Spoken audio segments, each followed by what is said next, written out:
देखिए सबसे इसका रिलेशन है, अभी जो प्रवक्ता पहले बता रहे थे, एक ही सेंटेंस में बता रहे थे हरियाणा के हिंदुओं को जातियों में बांट दिया, जाट और नॉन जाटों में बांट दिया, लेकिन कश्मीर के अंदर मुसलमानों को एक होमोजेनस ब्लॉक की तरह पेश किया। आप ये भूल रहे हैं कि दुनिया में सबसे लंबी जंग चलने वाली है शिया सुन्नी की जंग है, और वो कश्मीर के अंदर वो नहीं उनको दिखता कि शिया समुदाय अलग है और सुन्नी समुदाय अलग, इसके अलावा उनके हुए।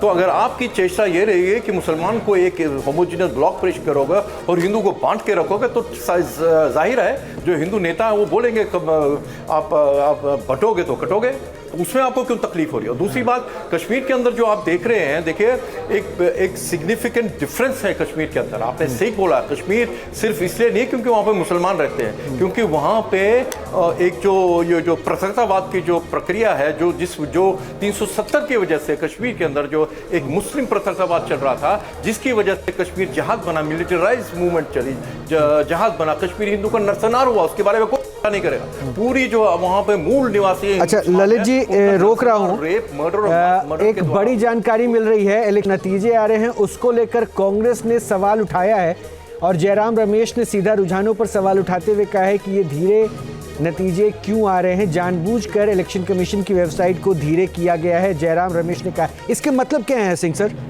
नहीं, उन्होंने ये नहीं कहा कि ईवीएम गड़बड़ है। हाँ। अभी तो अगला ये भी वो तो एक अलग पक्ष है, लेकिन अभी इसी पर आए हैं, इसी पे पहले फेज में आते हैं और इसके बाद वो आ जाएंगे ईवीएम पे। लेकिन अगर मान लीजिए धीमे किया, जरा सोचिए कांग्रेस के प्रवक्ता को कि मान लीजिए धीमे कर दिया है, इससे असर क्या वोट दोबारा पड़ेंगे?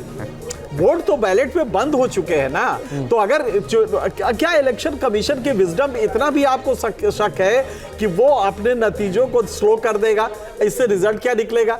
तो इसलिए मुझे लगता है कि एक बेमतलब का कांग्रेस ने ये लगाया है आरोप, और कम से कम इसी पे इस तरह का भोंडा आरोप ना लगाए आप कि उन्होंने धीरे कर दिया है। अरे धीरे करने से बैलेट बॉक्स थोड़ी चेंज हो जाता है। तो इसलिए ठीक है, 2 घंटे बाद आप देख लीजिएगा, जयराम रमेश जी दोबारा प्रेस कॉन्फ्रेंस कर लीजिएगा, लेकिन अभी जो रिजल्ट है इसको देख के ये कहा जा सकता है। दीपक से इसका जवाब नहीं किया? बिल्कुल सही। दीपक झा, ये थोड़ा इंतजार तो कर लेते हैं, अब इलेक्शन कमीशन की वेबसाइट पे भी प्रश्न उठाया, सुना ना आपने सिंह सर को?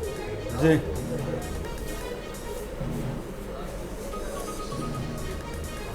देखिए रोहित भाई, आप भी समझदार हैं और देश दुनिया सब जितने लोग आपको देख रहे हैं ना, वो सब जानते हैं कि रोकने का मतलब है कि कहीं ना कहीं कोई गड़बड़ी की जा सकती है ना, किस तरीके से मतपेटियों को, बैलेट बॉक्स को हेराफेरी किया जा सकता है, वो देश देखेगा, पहले भी भाजपा ने किया।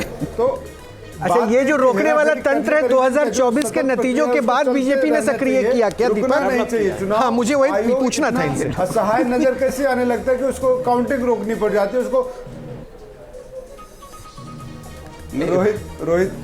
रोहित भाई, देश को भी पता है कि अगर काउंटिंग चले तो इसको रोकना क्यों पड़ता है। ऊपर से क्या मोदी जी का आदेश आता है, क्या सैनी साहब का आदेश आता है, या इलेक्शन कमीशन का आदेश आता है? 2024 में ये टेक्निक नहीं आई थी क्या लोकसभा चुनाव में? काउंटिंग करें, अगर आप डिबेट कर रहे हैं, बीच में डिबेट रोक दिया जाए और आपको लाइन बदलने के लिए कह दिया जाए, तो आप कैसे समझ में आएगा?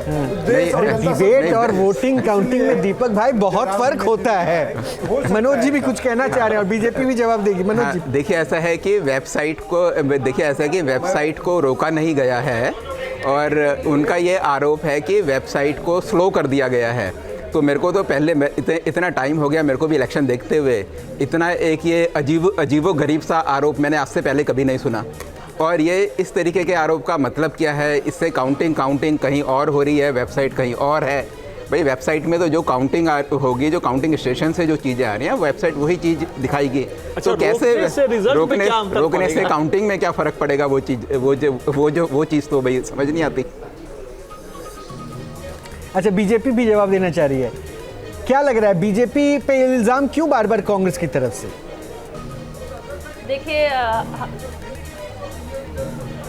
देखिए इनका रोना शुरू हो गया है। जब ये कहीं जीत रहे होते हैं तब सब कुछ ठीक ठाक होता है, जब कहीं हारते हैं हाई ईवीएम। अब इन्होंने वेबसाइट के लिए रोना शुरू कर दिया। ये इन्होंने रोना लोकसभा इलेक्शन की जब काउंटिंग चल रही थी उस समय पे भी इन्होंने रोया था ये बात कि नहीं जी वेबसाइट रुक गई है, स्लो हो गए हैं नतीजे आ नहीं रहे हैं।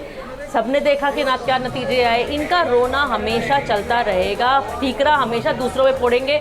जो काम खुद कर रहे हैं, जो गलत काम खुद करते हैं, वहाँ पर चाहे दलित समाज को बदनाम करना हो, उनका अपमान करना हो, या फिर वहाँ पर नफरत की दुकान फैलाना हो, या फिर जलेबी की फैक्ट्री लगाना हो, जिस तरीके की ये लोग काम करते हैं उसका नतीजा है भाई, जो वहाँ पर जनता ने खुल के जो वोट कर रही है, चाहे वो अर्बन पॉपुलेशन हो या रूरल पॉपुलेशन हो, खुल के सब ने भाजपा को वोट किया है, उस सरकार को वोट किया है जो जातिवाद की बात नहीं करती है, सबका विकास, सबका विश्वास की बात करती है, उसको वोट दिया है। सिर्फ तोड़ फोड़ की, चाहे हिंदू मुस्लिम में बांट दो या जातों में बांट दो, कभी बेटियों को बीच में ले आते हैं, कभी किसानों को। रुचिका माफ कीजिए, कुछ जो बड़े चेहरे हैं हरियाणा के, उनके जो रुझान हैं, नतीजे हैं, वो किस तरीके के हैं, जरा जल्दी से दर्शकों को बता देते हैं।